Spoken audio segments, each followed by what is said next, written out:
Welcome to World War II Chronicles, a weekly tribute to America's fighting men and women in commemoration of the Second World War.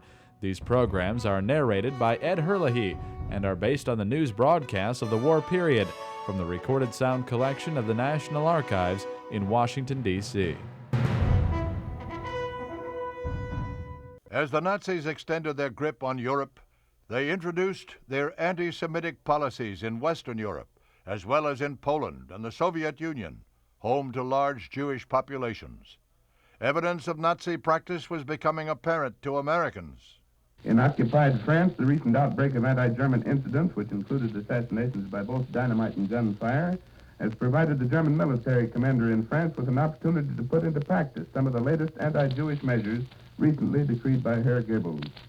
An official decree released in Paris today by Stulpnagel calls for the payment by Jews throughout all the occupied countries of a fine of 1 billion French francs, the immediate dispatch of several battalions of, quote, Jews, communists, and anarchists, unquote, to labor camps somewhere in the east, and the execution by German firing squads of 100, quote, Jews, communists, and anarchists as hostages.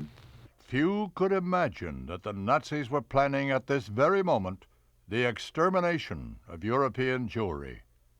Meeting in the Berlin suburb of Wannsee on January 20th, 1942, senior Nazi leaders outlined a program for what they called the final solution of the Jewish question. The Wannsee Conference and the horrifying death machine it put into motion only became apparent to the civilized world when the war drew to a close. The Wannsee Conference began the systematic, regularized implementation of mass murder throughout occupied Europe. Sybil Milton is the senior historian of the United States Holocaust Memorial Council. Already with the invasion of Russia in June 1941, the Germans had begun to kill their victims, largely Jews, in open fields in mass graves.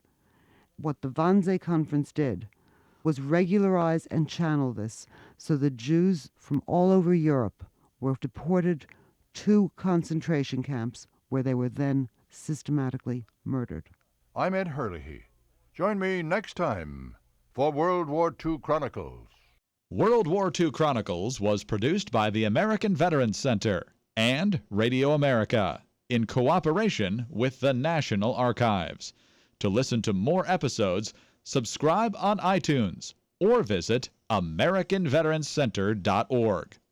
We need your help to keep the legacy of our World War II generation alive. Visit AmericanVeteransCenter.org to make a donation to support World War II Chronicles and the ongoing work of the American Veterans Center.